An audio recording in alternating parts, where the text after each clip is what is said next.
looking at the construction of the stove. We want to make sure that it's still as sound as it was supposed to be from the get-go. So we give it an overall. If it's a cast iron stove, we might be looking for cracks in the stove and the cast iron.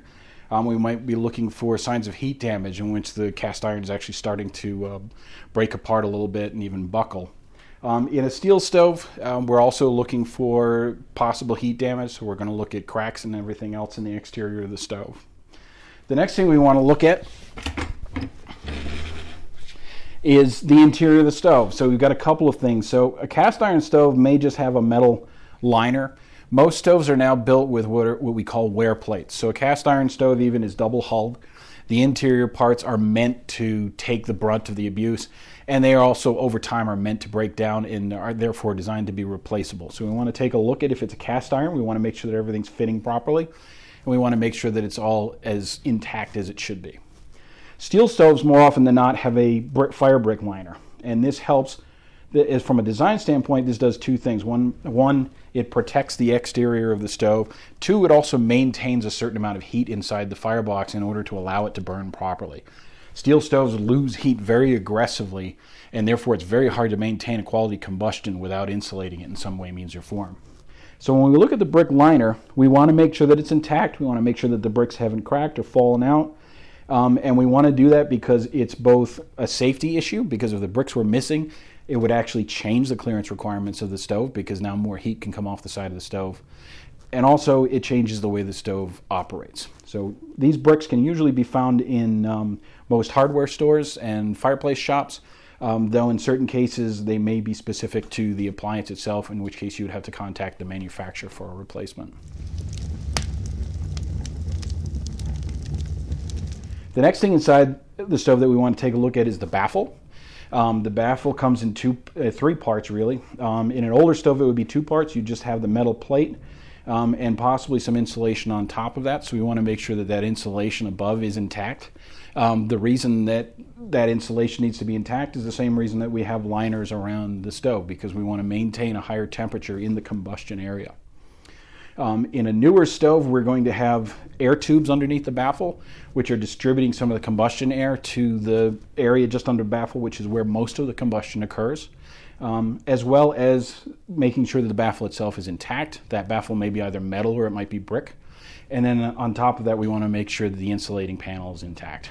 The insulating panel usually is a rolled ceramic fiber that you can also get at most hearth shops, and then you just pull the old one out and you can tuck some new ceramic fiber baffle in there. It is a ceramic fiber, it's not asbestos, so you don't have to be worried about exposure issues. The last thing that we want to take a look at is the door itself. From a construction standpoint, whether it's a cast iron or a steel door, we want to make sure that it's still true, that it's closing flat to the face of the stove. Some stoves like this one here have a ridge that it closes up against, which is actually a little bit better in certain ways. Some are just a flat face of the stove in which the stove door itself fits flat against. If it's bowed in any way, which can sometimes happen from overfiring damage, it'll leak. And once it starts to leak, you can't control the stove very well, because now the air control below is no longer the only way that air is getting into the stove. If the stove door itself is warped, then you may have to acquire a new door. It's usually not very easy to reshape a door. Sometimes with the steel doors, they can straighten them out. With a cast iron door, that's never going to happen.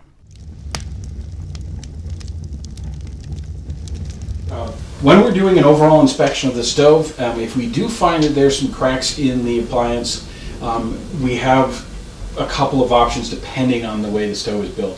If it's a steel stove, we often can still have it welded and repaired. In the event that it's a cast iron stove, you really can't weld it. The only thing you can do with cast iron is nickel braze, and that won't hold up to the extremes of temperatures within a stove. In certain cases, we can stop the crack from traveling by drilling above and below it, and it won't go any further, but it's still there. And once the stove heats up, the crack can expand. Because it's in the exterior of the stove, sometimes we can replace that panel, though it'll involve a complete rebuild. We actually have to tear the whole stove down and put it back together again. Often at that point, we pretty much recommend looking for a new stove. So the last thing that we want to take a look at as far as the construction of the stove to make sure it's still intact is the gasket. The gasketing is a ceramic fiber as well. The gasket that's tucked into the doors and into the glass. Doors may be on the top of the stove, side doors, as well as the front.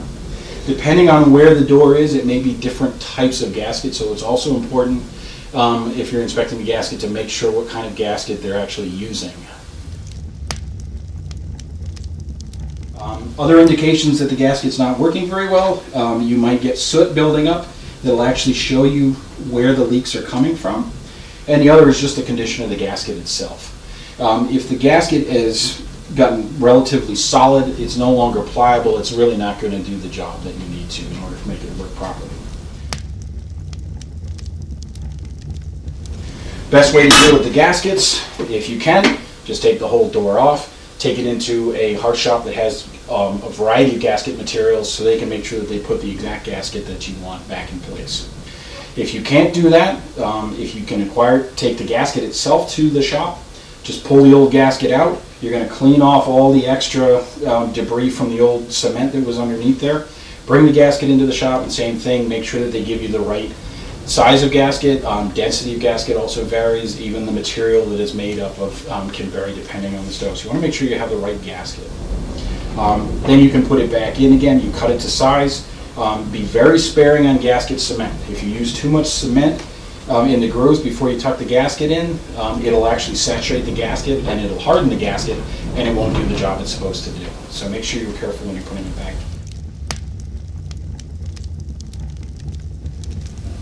So the way we test whether a gasket's leaking or not, the simplest way is the old refrigerator door test. So what we do is we take a worn dollar bill and we close the door on it so that it's between the gasket and the surface of the stove.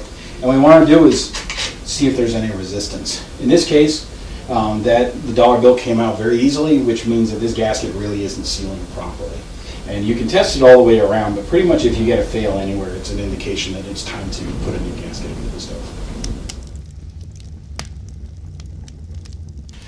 One thing that does come up quite a bit when you're servicing a stove, a lot of these nuts and bolts are inside a high temperature environment, which means that they may not necessarily want to come apart again. Sometimes you have to heat them up in order to separate them. Worst case scenario, we end up having to replace some of the hardware in the process of servicing a stove. And usually if possible, I try to replace it with stainless steel hardware because that will last a lot longer. So the question sometimes comes up about the construction of the stove and the materials involved inside of it. In most stoves these days, even cast iron stoves, you're actually going to find a layer of insulation inside the stove. The principal reason for that is combustion. In order to get clean combustion, we have to keep those gases in a fairly high temperature environment where we're providing adequate oxygen, preheated oxygen, in order for it to burn well.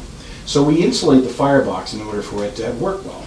In the case of a cast iron stove, sometimes you don't see the insulation because it's actually between the layers of the stove. What you see is cast iron inside, and when you see the exterior, there's actually some fiberwool insulation in there. In the case of a steel stove, we have the insulation more visible because we see the bricks lining the stove. The only place you're not going to see bricks is in that center panel in the back sometimes, because that's what's preheating the air that's going up to the baffle. There's also insulation above the baffle of the stove, usually a fiberwool blanket, and sometimes the baffle itself is made out of fire brick. It's very important that that insulating material stays in the stove. Without it, you're going to get very poor combustion. You're going to have creosote buildup, all of the problems that you had with older stoves, that very inefficient stoves. The other reason, in a steel stove in particular, why it's absolutely important to keep the liners intact is that steel stoves don't maintain any heat. Their emissivity, the way that the heat is driven off of the stove on steel is very aggressive. And so when we have clearances, for instance, so we have the tested manufacturer clearance of the stove that may say it could be 12 inches or so away from the wall, that's using that insulating liner as part of that clearance testing. If we take that brick out, you may find that yes, the heat's going to more aggressively come off the stove, but it's no longer burning very well inside, and more importantly, those clearances are no longer in any way valid. The amount of heat that can come off the stove is going to be considerably higher than what's considered acceptable, and now it's going to be very dangerous.